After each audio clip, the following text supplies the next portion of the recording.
السلام عليكم. فاشل، ساقط، ضايع، تالف، بايظ. الانجليزي عامل لك عقده، ما بتعرفش تحفظ الكلمات، بتنساها بسرعه، ما بتعرفش تكون جمله، ترجمه داخله في بعض. يبقى الفيديو ده ليك.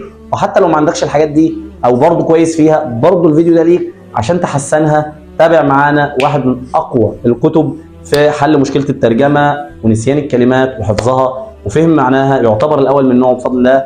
في هذا السياق وبدون تضييع وقت نخش في التفاصيل. كالغيث كن أملا وجد من دون مقياس. وجايب لك النهارده كتاب Which Word Trevor Journey، واحد من اول الكتب من نوعه في علم المعاني، فرع السيمانتكس اللي هو مختص بتوضيح الفروقات اللغويه ما بين المعاني ما بين الكلمات.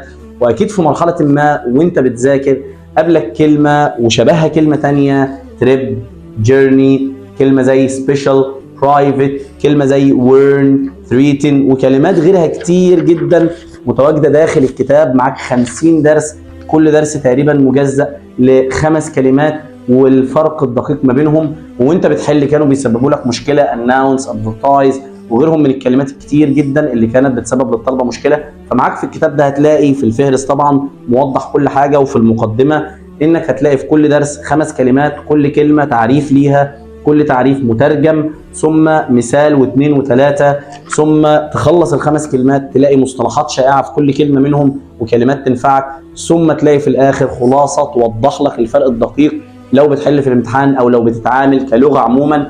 فده يحسن عندك مشكله نسيان الكلمات، يخليك ما تنساش لانك خلاص فهمت معاني الكلمات، ثم بعد كده انك حفظت جمله على كل كلمه وده برضه هيثبت معاك المعنى، ثم عرفتها في سياق عام وده هيحسن عندك الترجمه. ثم بعد كل 10 دروس هتلاقي امتحان تقدر ان انت تحله عشان تتاكد من الفهم وتقدر ان انت تراجع. والكتاب ده انا عامله سيلف ستادي، يعني مش شرط تكون متواجد معايا في السنتر او متواجد معايا عموما سواء اوف لاين او اونلاين، لا تقدر تحجزه وتاخده وتشتغل منه لوحده. وطبعا الكتاب معمول مناسب لاي حد فوق المرحله الابتدائيه، اعدادي، ثانوي، جامعي، خريج، مدرس، او اي حد يقدر انه يشتغل معاه لوحده او يشتغل معاه مع طلبه عنده. هو مناسب جدا لفهم المعاني وتحسين زي ما قلنا المشاكل اللي عند الطلبه من تكوين الجمل، من فهم معاني الكلمات، من نسيانها، من الحل والترجمه في المجمل. هو مناسب لاي حد في المرحله العمريه دي. ولو انت حابه لشخص في ابتدائي ده يستحسن يكون معاه توجيه بحيث ان هو يوضح له، ولكن هو معمول كسيلف ستادي تقدر ان انت تذاكره لوحدك. وكان الهدف منه اصلا هو نشر معلومه معينه، انك محتاج دايما يكون معاك قاموس متحرك عشان تطور من اللغه وترجع له في حاله لو عندك اي مشكله في كلمه او في معنى او في ايا كان.